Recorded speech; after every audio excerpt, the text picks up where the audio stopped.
it was similar to the idea of the melting pot, like how identities of different cultures sort of, merge together to make a new identity. Siddiq also already touched upon this, that it's not just the fusion of cultures, it's the creation of a new identity through the fusion of different cultures, ideas, philosophies. So I think that's what syncretism is all about. And we read it in the text as well through different examples. There's a Hindu Muslim influence in a lot of Sufi saints. So yeah, then obviously we have the idea of Guru Nanak's legacy and how that, sort of merged together with Islam and created a new identity, a new form of Sikhism, I would say. Okay. I think that covers it quite nicely. All right, let's move on. Very quickly, I think one person, if any of you still have your hands raised for syncretism, please put them down because we got enough. We're going to move on. If there's anyone who can tell me quickly and accurately what is lore, L-O-R-E, so that we're very clear. Sana? No? Oh, sorry, that was from before. Okay, all right. If you don't want to answer the question of L-O-R-E, please put your hands down. Aisha? Assalamualaikum, ma'am. So basically, what they mean by lore is the tradition of Guru Nanak, or whatever is like the religion that he have constructed. Loves का क्या मतलब है? Was both Hindu. Sorry. What does the word mean? का मतलब ये है कि उनका जो that is being passed down from generation to generation by the word of mouth. That's not bad. That you can get from the context. Jyoti? Hi, Miss. Can you hear me? Yes. Okay, so for what I got, the meaning that I got from the word was that it really means about, since someone said that it's a tradition that's passed down from generation to generation. So in the article, there was a mention of a lot of times that how the descendants of Guru Nanak and how the descendants of Guru Nanak's companions have contributed a lot to in the establishment of Sikhism and Punjabi literature. So I think that's what they're talking about, the tradition that has been continued by their descendants. So a tradition that's passed on through the generations. We got that from two people now. Does anybody have anything different to add to our understanding of the word lore? Sarah? I think it's often through word of mouth, like oral history kind of thing. So it passes down a memory of a story or a particular legend that was created, and then it's kind of passed down through traditional.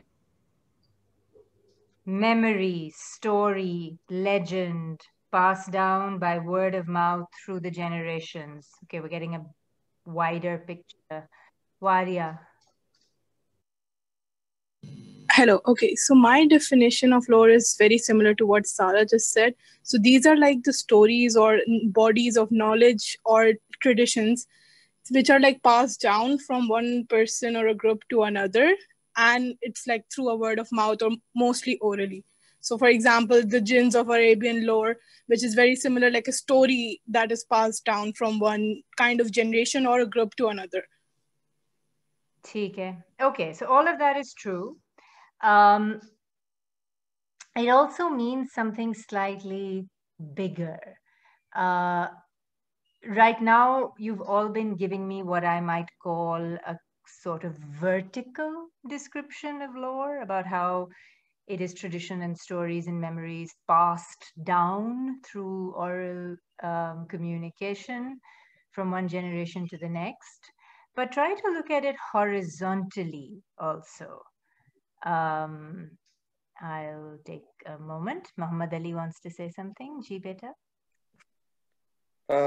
It's a traditional body of knowledge about a particular subject. For example, it can be about कि इस बंदे के बारे में, कोई किसी बंदे के बारे में या फिर किसी जंगल के बारे में या फिर किसी भी चीज के बारे में, तो और सूरज के निकलने और उसके बारे में। तो lore basically traditional body of knowledge होती है, स्टोरीज होती हैं that are passed by word of mouth, तो it can be about any subject. Correct. Okay, so traditional stories explaining something, some phenomenon, some subject.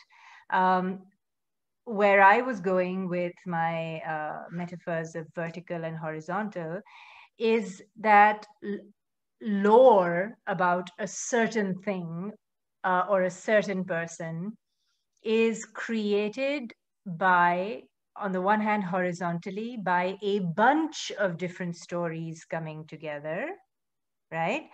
And then being passed down from generation to generation. Ifra? Hi, Miss. I think they also are made for certain intentions, like for advancing a political agenda, or someone else's some aims or something, and or to create propaganda, or to create biasness, or to create patriotism or nationalism. So I think that's sure. that also. Sure. So I thank you. That adds an excellent dimension to the understanding of this word, in that it's not limited to an oral society or to an older historical period.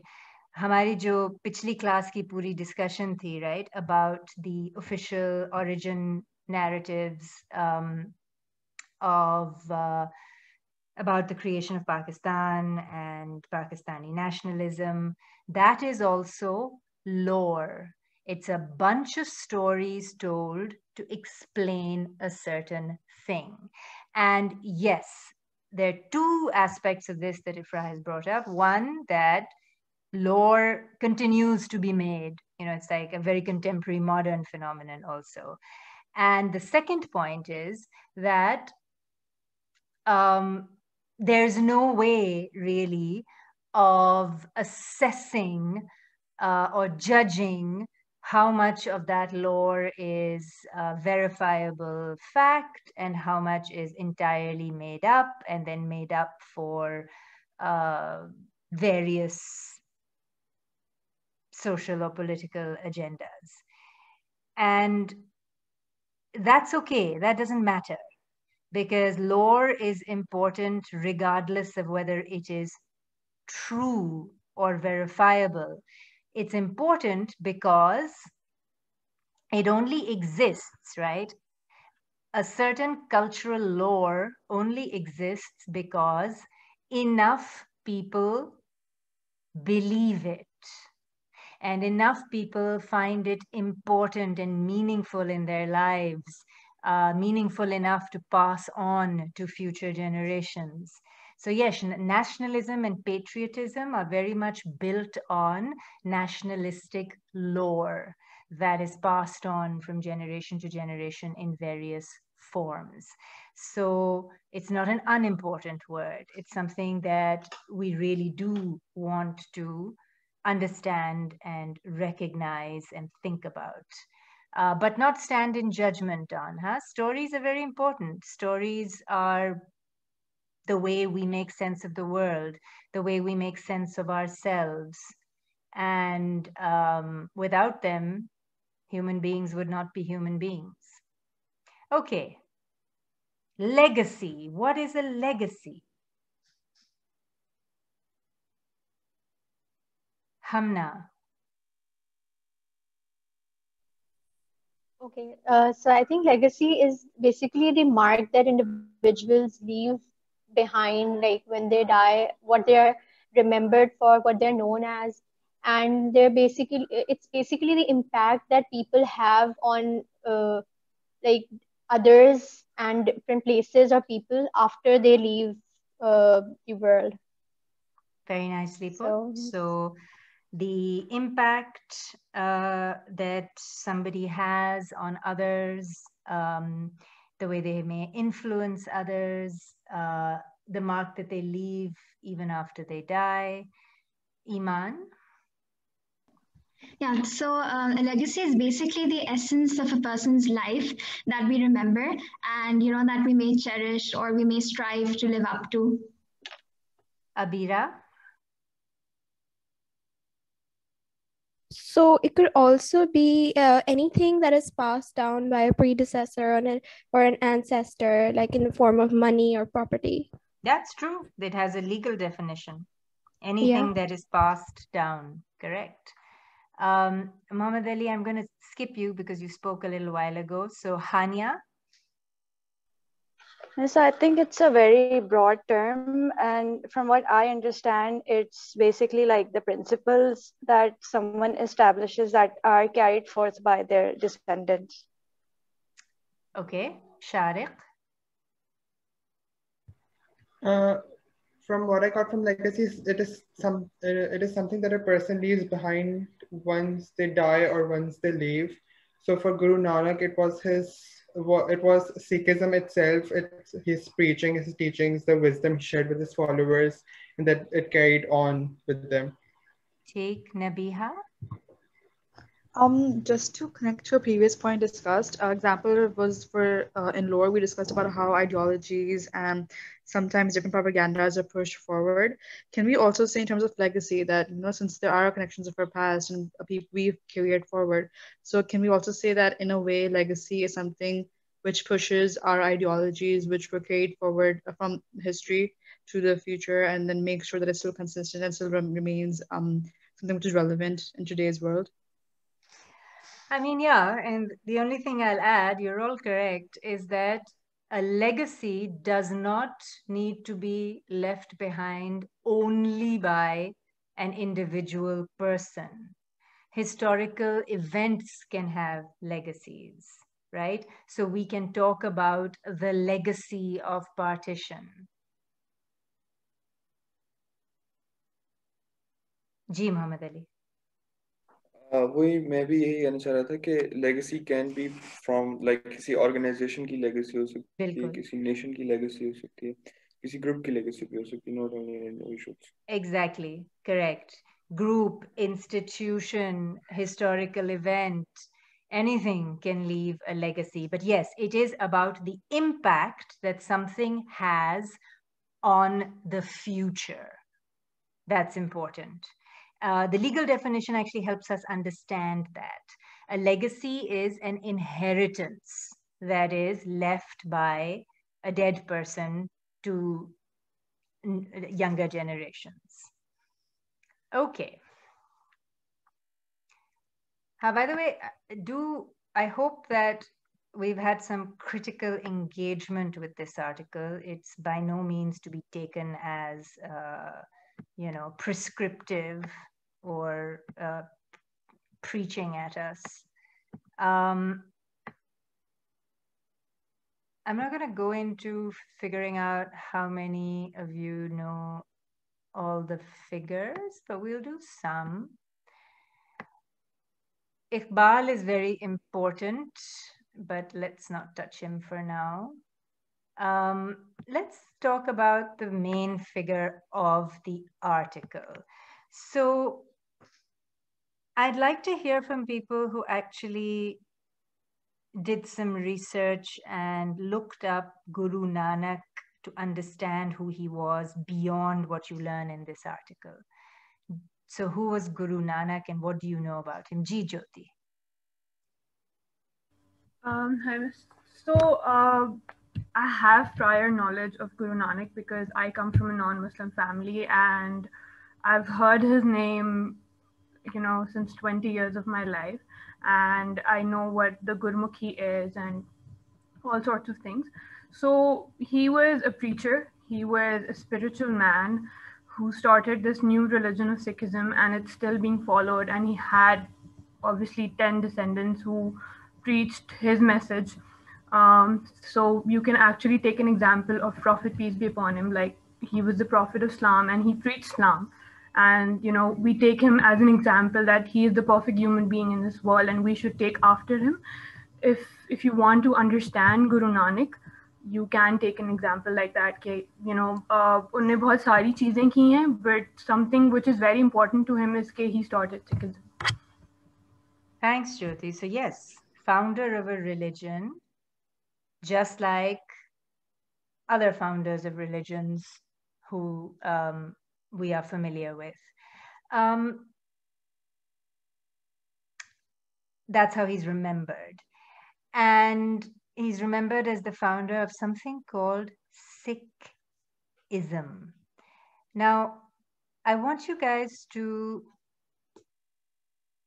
like, through this course, but starting today, develop a very healthy skepticism towards all English terms that end in ism, right? Sikhism and Hinduism and Buddhism are some of the ones that we will be, and Sufism are some of the ones that we will have to encounter and interrogate in this course. So, Jyoti, you know, you brought up some interesting things for us to understand.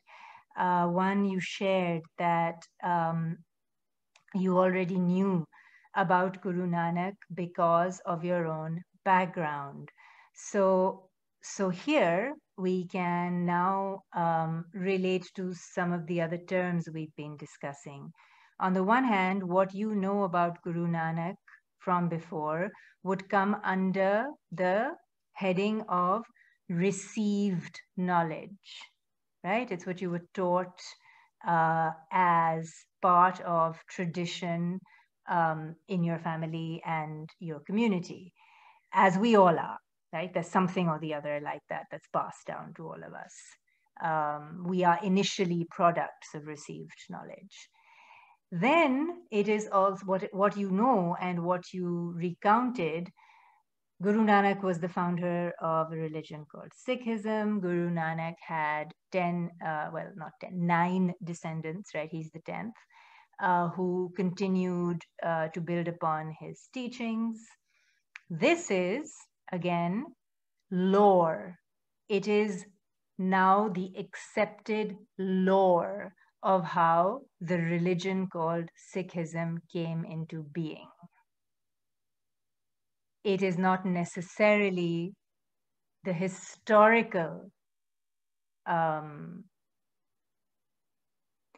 don't want to say fact because we never know those, but it is not necessarily the historical version of what professional historians now know about Guru Nanak and the development of the Sikh tradition.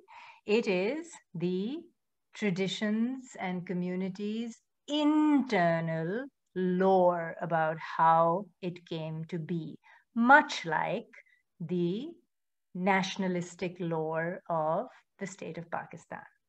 GNS.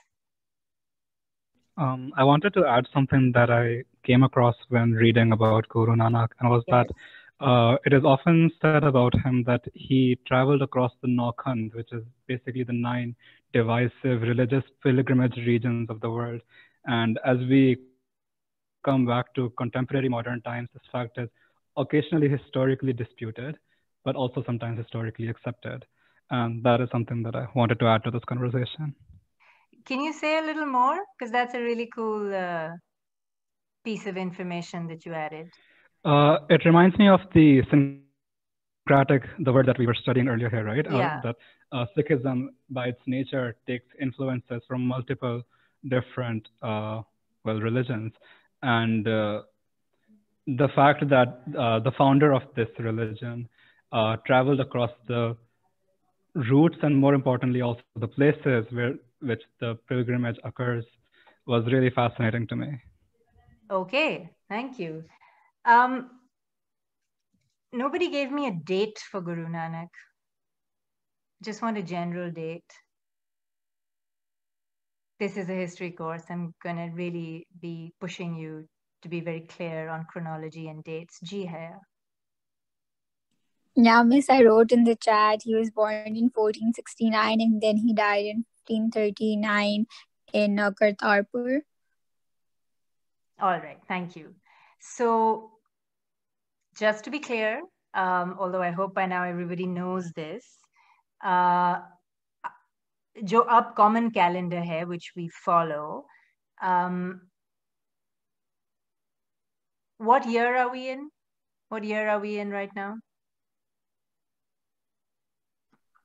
2021. 2021. And what century is this? 21st century. Okay, it's the 21st century, but the year is 2021. Therefore, do you know why that is, by the way?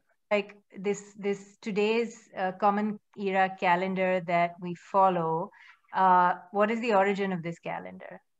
Where does it come from? It was basically Ismi calendar. I mean, yeah, it's basically Ismi calendar. There is a Hijri calendar, and we follow as English Ismi calendar. So it's like its origin is like what should I say? It's basically Christian people used to follow this, and then why is the common calendar today is originally the Christian calendar? Why, Ji Irfan? Miss, it started from the birth of Jesus Christ. Yes, so and when was Jesus Christ उसके born? birth से अभी तक तकरीबन I think it's after Miss his death, when he was crucified. Miss, he burned 450 years before the birth of Prophet Muhammad Sallallahu Alaihi Wasallam. I know, but we're talking about this calendar that we follow, according to which we are in the year 2021. So what was the year one? So this calendar started with the birth of Jesus Christ. Thank so you. it means so the answer that, to my question was that Jesus Christ was born in the year one. Yes, miss. These are obvious things, but we never really think about them. It's important to have clarity on them, though. So, most of us should know what the origin of the Hijri calendar is. Uske naam mein hai, jis saal mein Rasulullah ne Makkah se Medina hijrat ki. So that is the beginning of the Islamic calendar. And because its beginning is in the event or the act of hijrat, it is called the Hijri calendar. So the Christian calendar begins from the year that is thought to have been the year of the birth of Jesus Christ. And because most of the world in recent modern history was under European Christian colonial rule, this has become the global calendar. And no one really thinks about the fact that its origins lie in European Christian history. Okay. So, because the calendar begins in the year one, all the years from 1 to 99, right? 1 to 99 constitute the first century. The minute you come to the year 100 or the year 102, the second century has started. I'm sorry, I'm belaboring this point. It's just that in decades of teaching, somehow undergraduates will regularly mix up. When they want to say the year 1469, they will call it the 14th century, but it's not. It's the 15th century. So please, please, please be super clear on that, on correctly naming and identifying dates and eras. You can give me exact dates when required. Sometimes I will only require a century, right? You can say the late 15th century. Guru Nanak's life spanned the late 15th and the early 16th centuries, is another way of placing him in time. So, and anybody who actually bothered to look up or read more about Guru Nanak, did anybody come across the term bhakti in relation to him and his period? Bhakti? Did anybody come across the term bhakti, and did you understand anything about it?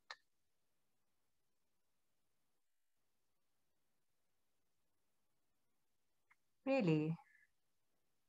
Nobody came across the term bhakti.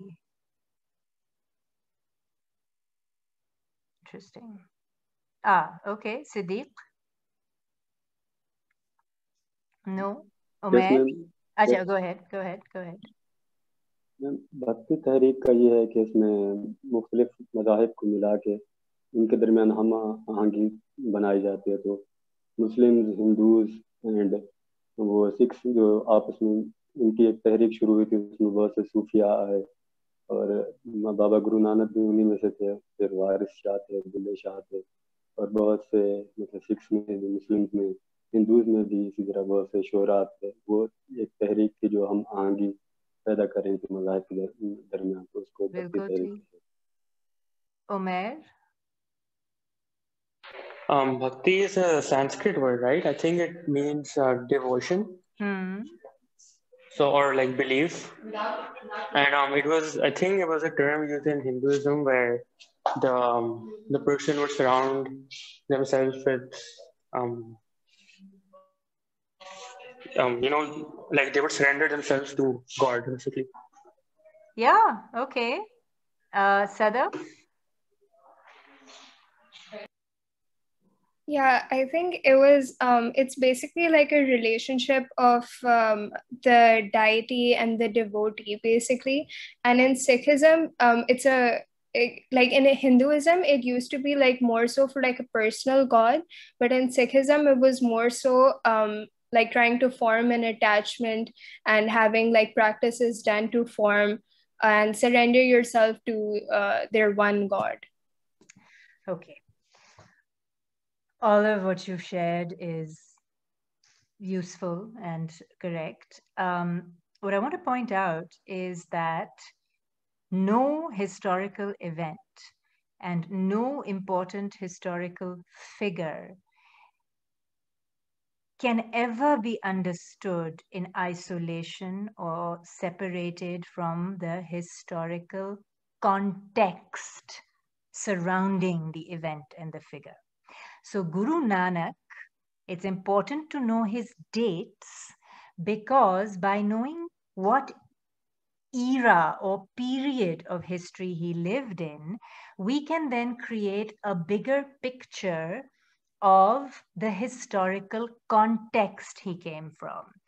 As Muhammad Ali very nicely told us, Guru Nanak belonged to a period in South Asian history which was marked by something called the Bhakti Movement, which was a movement, I mean, I wouldn't even call it a movement, that's a very modern term, but a historical current, a cultural phenomenon that marks the 15th and 16th centuries in South Asian history and is often given the label Bhakti, but it includes many figures. Guru Nanak is one of the most famous of those figures because his legacy became so important in later times. An actual new religious identity and tradition became associated with him.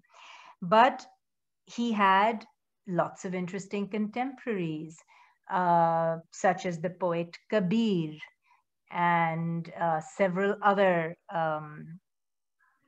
what are called Bhakti Saints. So this was a period in Indian history where many spiritually inclined people were looking for universal spiritual truths. And as historians, we will explain that, or understand that by understanding the fact that, like today, even in the 15th and 16th centuries, South Asia was an extremely unusually diverse place. Europe is not that diverse. Central Asia is not that diverse. China is not that diverse. But South Asia, one of the things that really defines it as a cultural zone is its social and cultural diversity. so many different ethnicities, so many different religious traditions, so many different sects within those religious traditions, you know, and if one is living in that kind of environment, it is almost, you know, organically, logically emerges that people would want to try and understand and live with this diversity. So this particular era in which Guru Nanak lived is marked by a rise in new discourses, right? New ways of thinking and talking about human universality, right? We're all human. We all search for a relationship with the divine or some form of divinity. And there must be something common in all this. So that is the background from which Guru Nanak is coming. Yes, Sana, you want to say something? No, ma'am, I was just about to say that I had a question basically which you answered about Guru Nanak, like spending more time with holy men and studying both Hinduism and Islam extensively. So now I understand what you meant by that. So I just had that question. Okay, so part of the lore surrounding Guru Nanak, right, is that he studied and learnt extensively from holy and spiritual figures from all kinds of religious traditions and backgrounds. And we will learn slowly to not label these traditions with Hindu or Muslim only. We'll be more specific and more nuanced because the real picture is far more complex. But he engaged with various Hindu traditions and various Muslim traditions and tried to bring them together to create some sort of higher synthesis of the higher common truths shared by different traditions. Aisha. Ma'am, I have a question that this idea of bhakti, from where did it originate and who was the person who introduced it first? Say that again. From where did the idea of bhakti originate and who was the person to introduce it? Okay, very good question. Also, please pay attention to the way this question was worded. And Aisha, all of you, by the way, please never be offended if I use your questions and comments as things to analyze, because everyone's more or less in the same boat. And I was your age, I was in the same boat, right? We're conditioned to think of things in a certain way.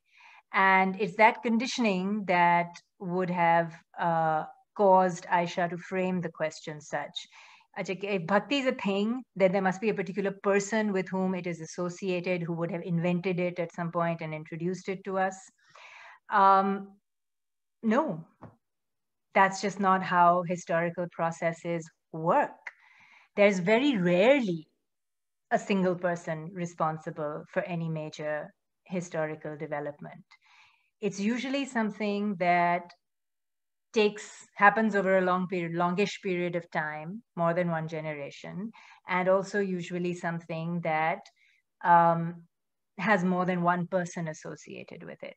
So the term bhakti, where does it come from?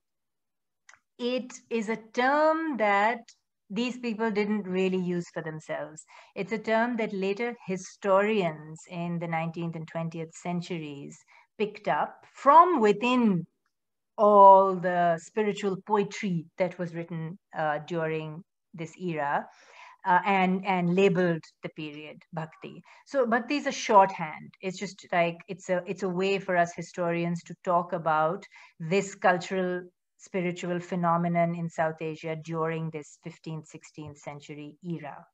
There are many people associated with the ideas that constitute bhakti. What are the ideas that constitute bhakti? That different religious traditions share some common universal truths.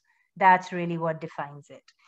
But to further answer that question, some bhakti preachers and poets, mostly they were poets. Poetry plays a very important role in the spiritual traditions of South Asia, but Asia in general, even across the larger Islamic world.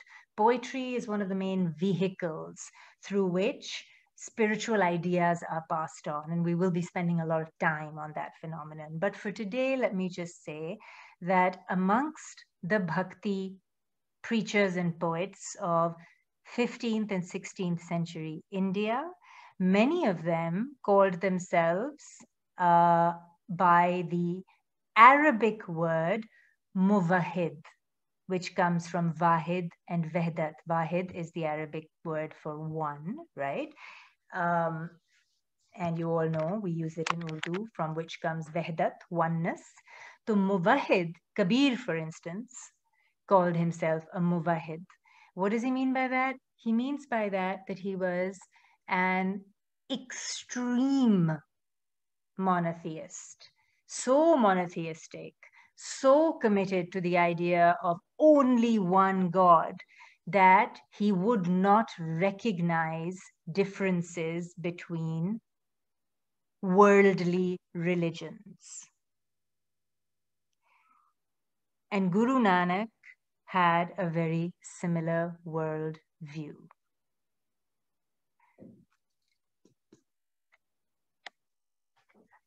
Okay. Since we are on the subject of world view, see, look at the bottom of the screen. There is this word called word milieu. What is a milieu? Muhammad Ali. It's the social or physical environment surrounding a person or something in which it grows in. Okay. Sarah? To build on that definition, it can also be the context of an event or a series of events or the atmosphere in which something happens. It can be the social, political, the cultural context. Correct. Abira? Oh, you don't want to answer. Okay. So, yes. Environment, atmosphere, background. But I think environment and atmosphere do justice to the word.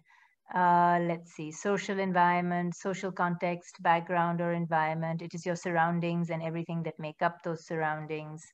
Correct, your context.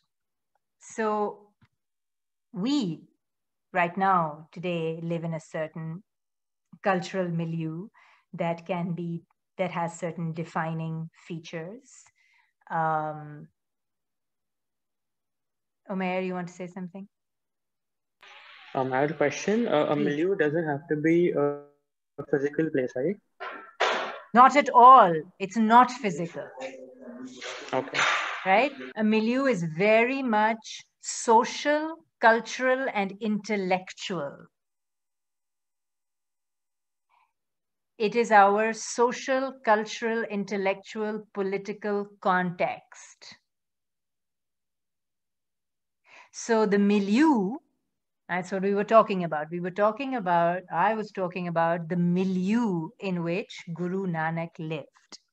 He lived in a milieu in 15th and 16th century India, which was a very, very socially and culturally diverse milieu and had been for many centuries, right? Diversity was not new to this milieu. And because diversity was not new to this milieu, it had this living with lots of different traditions and ideas and worldviews had matured to a point where people started questioning differences. and started emphasizing commonalities. That is the cultural milieu of Guru Nanak.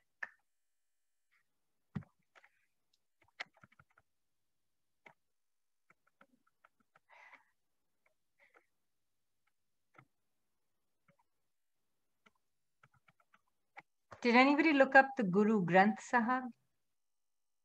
What is it? Huzaifa. So ये मतलब एक मुकद्दस मतलब किताब है उनकी सिखों की जो उनसे हिदायत लेते हैं जिस तरह के ये पहले 5वें गुरु ने इनका एक मतलब टीचिंग्स को जमा किया एक जगह पर, ठीक है, और फिर जो आखिरी गुरु थे उनके उन्होंने फिर जो अपने पहले वाले गुरु थे उनकी कुछ टीचिंग्स को जमा करके और फिर अपने बाद जो 10वें गुरु थे उन्होंने कहा कि भाई मेरे बाद कोई गुरु नहीं होगा और अब आपका गुरु यही किताब है, गुरु ग्रंथ साहब। ठीक है, and I've got lots of the same definitions on chat. Anybody have a sense of what's in it? What is in the Guru Granth Sahib? A collection of hymns and poems. Yes, absolutely. A hymn is a poem. So it's a collection of spiritual poetry. Laiba, you wanted to say something? Yeah, Miss, I think it's a collection in this book. It's a collection of teachings that they have collected, and then they made the basically book जो उन्होंने proper ज़रा collection करके teachings वगैरह करके जो उन्होंने लिखा तो आखिर जमा कर ठीक है, ईमान आपने kind of उसको collect कर लिया तो वो teachings हमें उस किताब में मिलती हैं। ठीक है, ईमान। Yeah, so the hymns that are there in the book are not just from Sikh gurus, but many of them come from Muslim saints and maybe some of the Hindu writers as well. Thank you. And I think Amna has also pointed that out. This is very important to know about the Guru Granth Sahib, that it is a very diverse collection of teachings in poetic form. Many authors works have been collected into the Guru Granth Sahib, and several of those authors were Muslim. Mariam? Yes, I just want to add that what I found from my research was that it is written in Gurmukhi script, and that is considered to be the word of God by many Sikh people, the community. Like they consider whatever it's written in it, be it the poems or any teachings, they consider it to be eternal and living because it's directly the word of God. Thank you. Eternal and living. That's why, by the way, it has this this particular title, as though it were a person. Guru Granth Sahib. Anas? Oh, I wanted to add to the previous person's point, being that since we were referring to poems and hymns here, there was a very specific word that is used to refer to them, and I believe it's called shabad. Shabd. Correct me if I'm wrong. Shabd just means word in Sanskrit. I might be incorrect here. No, you're not incorrect. But that's why. Just as, you know, right now we said the word of God, that's word with a capital W. Wohi idea hai. Okay, thank you.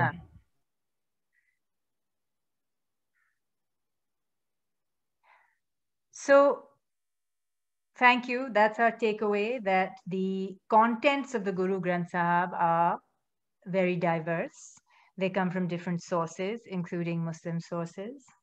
Now let's come closer to the context of this article. Why do you think it was written? And who wrote it? Where was it published? Anybody have a sense of what this is?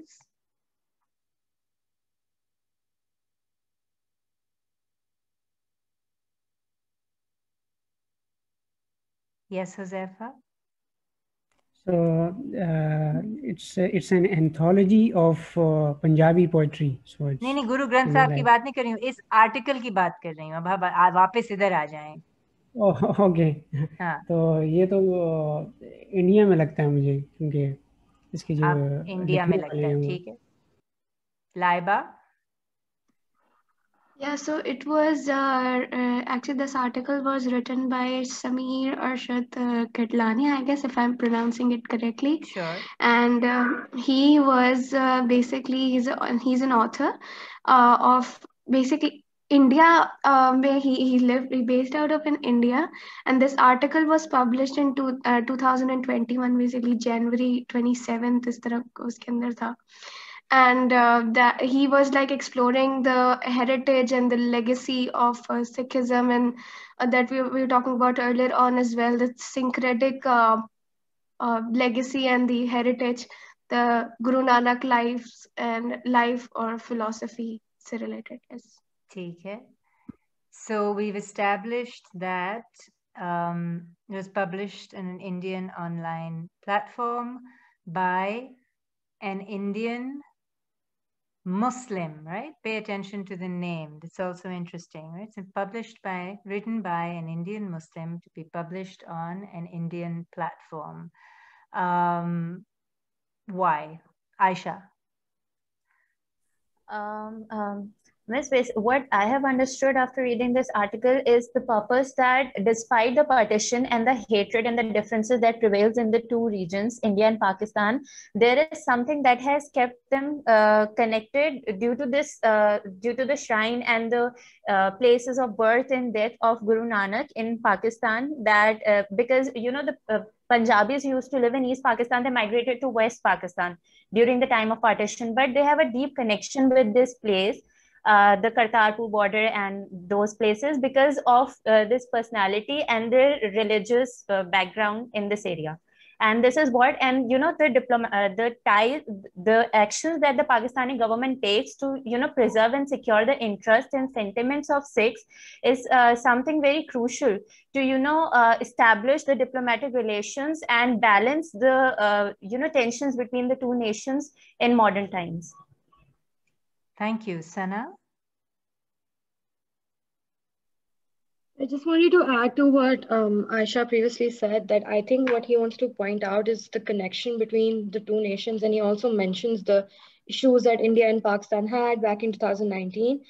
And I think that a lot of his other works, I've just researched into it, are focused on, the radical nationalism in Pakistan and in India that sort of, push Pakistanis and Indians to hate each other and to kind of create this environment of hostility. And I think he's written a lot of other works as well, including this one, to sort of create an intellectual, religious, cultural connection, and to also maybe instill an environment of nostalgia to sort of connect Indians and Pakistanis back to their roots. Yeah. You use the word nostalgia, which is interesting. And we can even use a clearer word, history. Why is he turning to history? Let's also think about that. Nabiha?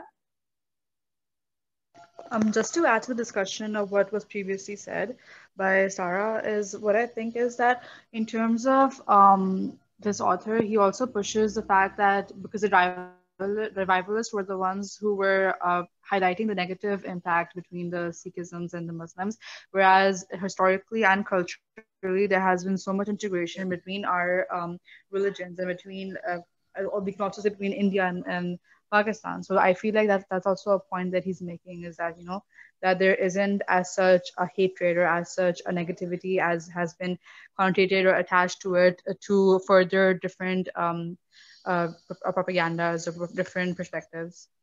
Thank you. Zoya? To add to what the person before me had said, that I feel that this article was written specifically to highlight the interplay of important figures in South Asian history and to show that Sikh and Muslim history, religion and history and the communities can work together and like perhaps even I wouldn't say unite, but to create a stronger front for Pakistan and India. That's what Okay, I feel like the sure. authors want to follow. Abira? Okay, so for me, the key takeaway was like the poets, saints, Sufis, and gurus have held the two nations, the two partitioned nations together despite all the war and violence. I lost you. Can you hear me? Yes. I'm saying that the writer is trying to make a point that poets, saints, Sufis, and gurus have held the two nations together despite war and violence. Okay. So, now 2 or 3 of you have used this word nation. So I will carry on with the discussion. Keep your hands up. I'm just going to make a small intervention here. After 3 class discussions, do we really think that India and Pakistan are 2 nations? Or are they simply 2? I'm sorry, countries. Hang on, 2 states. Yes. So let us call them, learn to call them 2 states from now on. Anybody new? Yes, Ramin. Yeah, so what I thought, oh wait, can you hear me? Ji. Okay, so I think in present day we've become so used to thinking about these 2 states and like the different religions are here in like very like clear-cut boundaries in very arbitrary terms. And I think what the writer is trying to bring our attention to is the fact that it's like it used to be anything but, right? It used to be very fluid. It used to be very like Sana, I think mentioned the idea of the melting pot. Like everything was very interlinked, and I think the more further we go away from Ramin, I can't hear you.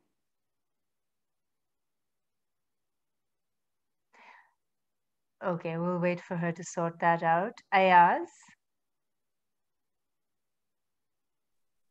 Good afternoon, ma'am. Ma'am, your question is pertaining the nation or this article? Nation के हवाले से मैंने कोई सवाल नहीं किया था. मैंने सिर्फ कहा था कि अब आप लोग सीख जाएं कि ये 2 नेशंस नहीं हैं, 2 स्टेट्स हैं, रियासतें हैं. ठीक है. सवाल मेरा ये था कि ये आर्टिकल क्यों लिखा गया. Okay, ma'am. A few of the anecdotes which are mentioned, like the Iqbal's reference for the Guru Nanak as Marde Kamil and the shrine of as a piece of peace and irrespective of conflicts between Pakistan and India, like the Gurdaspur corridor, and Rai Bular as a Muslim and a teacher for the Guru Nanak, land given to him by Guru Nanak, and birthday of Bular's descendants of Nanak Sahib, and Bular's descendants as custodian of the Nanak state, Rai Bular as a revenue collector, scripture of the Bular on Central Museum of Sikhs, and Nawab Kahala offered refuge to Guru Gobind Singh, and musical syncretism, Rabab by Nanak's, So these all we on all these accounts we say that the writer, the author of the article, he just want to reflects from this that what kind of harmony and peace was there between before the when when the both, and also he mentioned in the article that when the state of Pakistan and India they got separated and what were the violence and the deaths at that time. So yeah, I think this article's main ambition goal is to reconsider, to remember the peace and harmony between Sikhism and the Muslims in the past era. That's right. And then we want to push further and ask why he wants to do that and why that's important. What is his milieu? हम किस milieu में बैठ के ये article पढ़ रहे हैं? उसने किस मिलियू में बैठे हुए इसको लिखा था? Sadaf? I just wanted to add that while I was reading this, like it was so strange. It felt a little strange to be reading about, that time where Muslims were, openly, like even Allama Iqbal, he was like talking about like Lord Ram and everything, and giving them a very high stature and stuff. And right now in Pakistan, with the kind of conditions we're in, anything that can be even considered something close to blasphemy is it's almost like a death warrant in this country. So it was very interesting to see that at that time there was so much religious tolerance for one another, and not even just tolerance, there was very high regard for each other's spiritual beliefs. But right now it's very different. I think there's just constant investigation going on into who's being a good Muslim. If someone's not, then people just want to take out their frustration on them. You're absolutely right, and that is very much our current milieu and context. But just clarify for me, Sadaf, what do you mean by that time? Which time? Like if we're referring to, like the 15th and 16th century, like firstly when, Guru Nanak was even there. And then if we're referring to the time before this whole difference between Muslims and Hindus needed to exist, for what we were talking about even in our last class, for the creation of, a new country, and that Muslims need to be separate even before this, because this wasn't an idea that was pushed, like, even Allama Iqbal, he didn't really say that there needed to be like a separate country until much later. It was like that kind of intolerance and that power play started out much later, to distinguish between Muslims and Hindus. All right. Thank you, Sadaf. Muhammad Ali?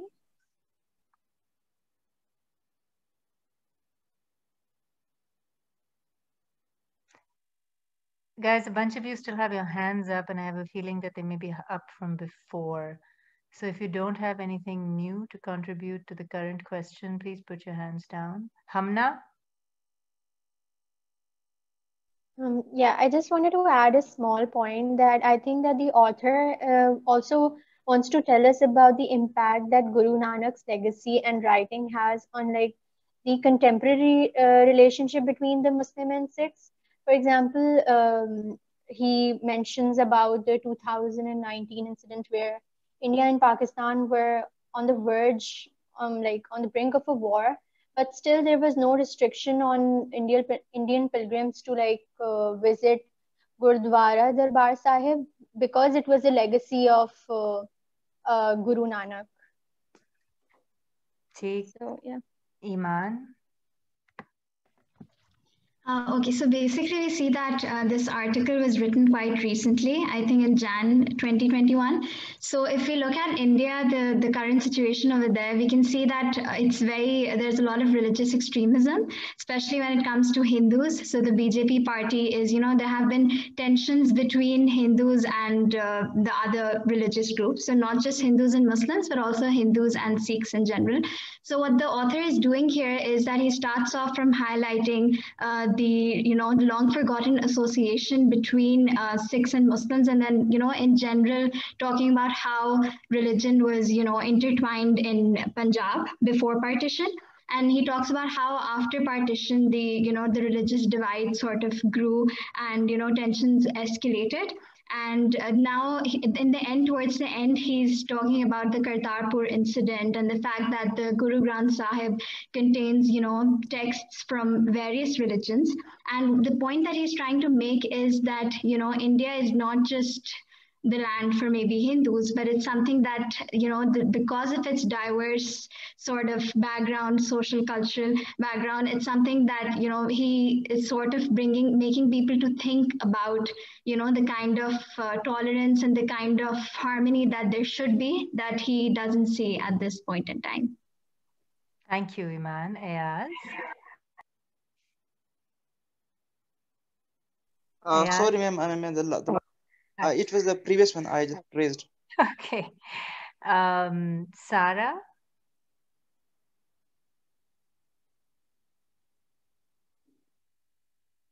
Sorry, miss, it was a mistake. Arisha? Me? Yes.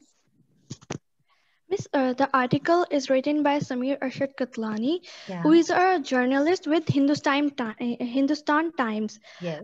He was born and raised in Kashmir, and being a Muslim, he must have some devotion and love for Pakistan. What from his article is that he also wrote a book, A Airbag, before this article in 2020, The Other Side of the Divide, a journey into the heart of Pakistan. This was a travel book. He wrote this book on the basis of his travel, and I think he must have visited Gurudwara in Pakistan, and here he must got some sense of what he must write about the connection of Sikh and Muslim relation and the surrounding.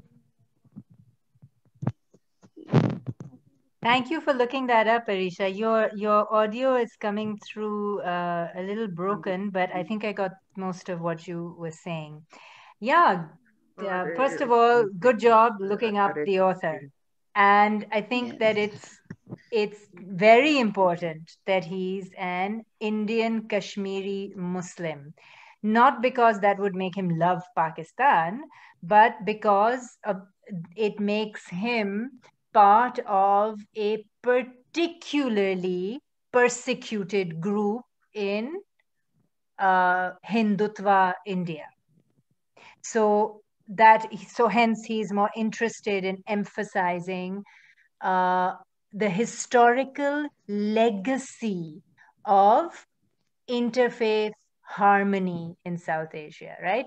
The entire world view that Guru Nanak represents, and he's not the only representative, right? That entire Bhakti era worldview that Guru Nanak is associated with, that is something that the author is claiming as an important legacy for all of South Asia, Pakistan ke liye bhi, India ke liye bhi. Muhammad Ali, would you like to say something? Your hands up. Yes. So basically, Punjab, I think like जब हम partition की बात करते हैं तो mostly it was the partition of Punjab and Bengal, right? तो before partition काफी सारी like ये जो उलमा हैं और ये सूफीज हैं जो दोनों तरफ थे पंजाब के, तो these people roamed the land and उनकी stories हैं हीर रांझा और shared एक बेसिकली lineage है जो वहां पे चलता आ रहा है, लेकिन पार्टीशन ने उसके दरमियान एक दरार तो डाल दी, लेकिन फिर भी एक ऐसी चीज है जो उनको यूनाइट करती है beyond the borders, and I think that's what he is really emphasizing in this article. And as you mentioned उनका जो मिल्यू है, that's makes him an interesting candidate you know to say something like this, to emphasize on interfaith harmony that existed before partition, and it's still there. It's very vivid to be observed after the partition. Thank you. Very well put, Muhammad Ali, right? So the most violent and horrible aspects of partition actually took place on the artificially constructed border along the province of Punjab. And the region of Punjab has this centuries old common culture because of the common language, right? Everybody reads each other's literature, and much of that literature carries in it certain spiritual messages. And they revere this common Punjabi literature. It is a literature of wisdom for Hindus, Sikhs, and Muslims equally, who are still connected to this legacy of a bhakti spirituality in the Punjab. And as I've said many times, 1947, when looked at in historical perspective, just isn't very long ago. You know, partition is still relatively new in historical perspective, and many things have happened. It has its own impact, and yet there are vestiges of this older legacy of South Asian culture that still exist and that people periodically attempt to emphasize, because the states of India and Pakistan rarely emphasize it. Aisha. Ma'am, I have a question which like might not be directly related to this one, but my question is that you asked us not to use the word nations for these two states, but like I understand that we have a shared heritage and culture and history, but again, like in the contemporary history, the two, the two states have really, they have put in efforts to make sure that they are portrayed as distinctive state and as something different. Like Pakistan mein they try to like उन्होंने अपनी जो specialities हैं उनको differently बहुत ज़्यादा recognize करना शुरू कर दिया है to make clear to the world that these two states have some difference in them. So like according to the contemporary history and the lore that we have, the stories that we have heard, like we have very different heroes at the time of partition. Rashid Minhaj is a villain for Indians but a hero for us.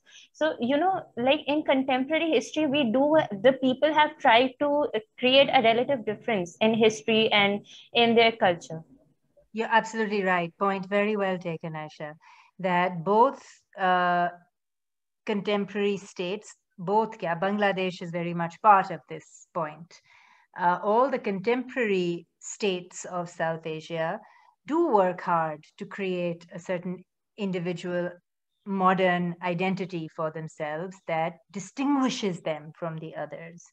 And we also talked about how this is important, right? We also talked about in previous sessions about how good things that emerge from Pakistan and make an international splash tend to get labeled as Indian, and that has negative repercussions for the modern state of Pakistan. So yes, we are different, and we have, because of being different states, we have different interests, and those interests are important for the well-being of the people who live within the states. And it's also way too late to even think about returning nostalgically to some kind of pre-partition togetherness and syncretic harmony. We could do it culturally, we could do it economically, but yes, over 70 years of living separate existences is also very much a part of our reality today. Nevertheless, the other reality is that both states have attempted to create national identities more and more based on certain narrow definitions of religion. And that is problematic because both states, India more than Pakistan, and Bangladesh too, right? All these states, Sri Lanka, man, where civil war was rampant, where suicide bombing was invented. South Asian states in modern times have had to deal with a lot of internal conflict because of the fact that they are still very diverse. Alag-alag hone ke bawajood, Pakistan is not 100% Sunni Muslim state, and India is not 100% conservative Hindutva Hindu state, right? And therein lies the problem.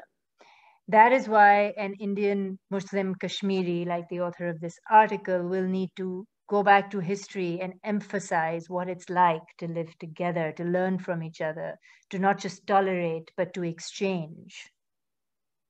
So it's a complex situation. Ramin, you want to add something? Yes, so I just want to note the author's choice of choosing to write about Sikhism, because I, for one, did not know the influence that Islam had on Islam and Hinduism and everything had on the cultivation of these sets of ideas. And I think it just goes to show that a lot of our opinions can be very historically uninformed. And see, like for me, religion and spirituality can be very intimate and rewarding things. So the fact that we don't know this larger context can be particularly volatile in like eras of religious extremism like this. And I think that's one of the things the author wanted to hint at. Yeah, thank you. Thank you. Absolutely. Okay, we are out of time. In the beginning of class, I briefly shared with you the assessment scheme because I believe that's what most people are concerned about. I'm going to quickly do that again. And also just, it'll be there for you. Where's it gone? Hang on.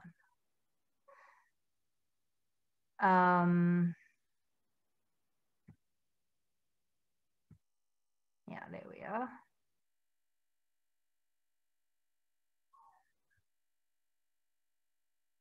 And to address a few concerns that people have brought to me. So I want to do that. Here we go. Okay. So like I said several times, this is a very uncertain semester. No idea how long we'll be hybrid, whether at some point we'll be forced to go to school, whether at some point we'll be forced to go online. It really is going to be like a developing situation right through May. For the moment, we are online. The most important expectation I have of you is to be around, pay attention to class lectures and discussions, take notes, to read whatever I send to you to read. And if you do that regularly on a weekly basis, there's really not much else you'll have to do because I will give you periodic quizzes. I won't give you a lot of advance notice.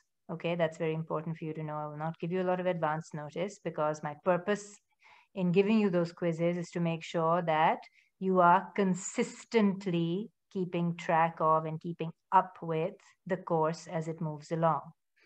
And the quizzes will simply check to see how much you have retained and understood from class lectures and discussions, as well as assigned readings. So I'm hoping to have about, I don't know, maybe 9 quizzes through the term, and I will count the 7 best. It's my usual practice. There'll be some kind of midterm, either an assignment or a larger quiz on campus, depending on logistics. And there will definitely be a big final exam that will be cumulative. As far as class participation is concerned, it's really important to me, but it's not, there's no one way in which you can earn that grade. I will be tracking attendance. I will be tracking your actual contribution to discussion in class time. I will most certainly be tracking your contributions to discussions in the small tutorial sessions. And you also have the option of participating in any online discussions that I start on the Facebook group. So there are many different ways. It'll be as individualized as I can make it. For those of you who are stressed out by speaking out loud in a 100-person Zoom session, I completely understand that. And I'm not expecting you to do it. I know there will be, maybe 25% of the class that will always be more vocal in that particular format. But you have other avenues and other ways in which to make up your class participation grade. Those of you who really shine in class participation in more than one format will get extra credit for it because it matters a lot to me that you're there and that you're engaged and that I have some evidence for the fact that you're engaged. Any questions? Will the quizzes be after class and for how long?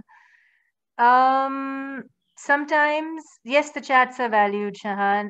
It's not easy to keep track of the chats, but as of next week, hopefully we'll also have a TA who can do things like that.